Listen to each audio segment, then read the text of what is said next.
In a small town like Benton, church is considered a huge part of the community. Everywhere you look, there's a church on every corner. That may be a bit of an exaggeration, but it's kind of true. I'm not asking you to agree with the concepts I have to present today, but I am asking that you open your mind to the possibilities of what I'm going to say. The wall of separation metaphor was introduced by Roger Williams. He believed an authentic Christian church could only be possible if there was a wall or hedge of separation between the wilderness of the world and the garden of the church. He felt any government involvement would corrupt the church, so with any type of government in the church would make the church like bad. I got that off of freedomforuminstitute.org. The separation of church and state is a concept that reinforces the legal right of free people to freely live their faith, even in public, without the worry of government punishment. That came from time.com. This allows people to choose to have a religion and practice it without the fear of being put out for what they believe. However, there are people who may not associate with a religion, and this also gives them the right to not practice one if they see fit. I myself agree with the separation of church and state and see it as a necessary means to uphold. Again, I'm not here to tell you what you should or shouldn't believe, but if what I say speaks to you, I highly encourage you to look back into it. The separation of church and state gives the people the freedom to practice whatever religion they choose and hold themselves to it.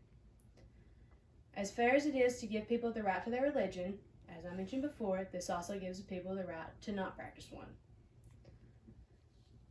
This concept is similar to the freedom of speech because it allows us as citizens to believe and act on something as we feel fit rather than being forced to believe one way as a whole.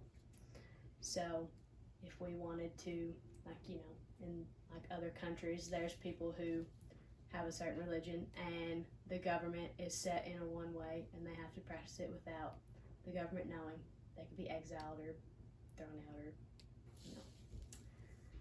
No matter the beliefs or non-beliefs being practiced, there's always criticism from one side or the other. So, for example, you've got a group of people out in a coffee shop or public place studying their religion. There could be somebody who doesn't see the reason why they want to study, and they're non-believers. They may question why they're doing that, or there may be believers who might question why somebody wouldn't because, they don't understand why somebody wouldn't want to believe their way.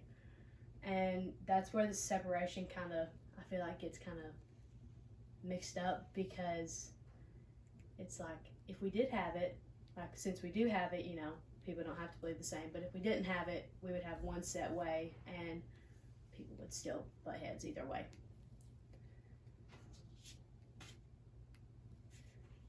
Now, that is considered an abnormality, I would say. I don't see that often, but you do read about it. There are folks who get offended over things very easily.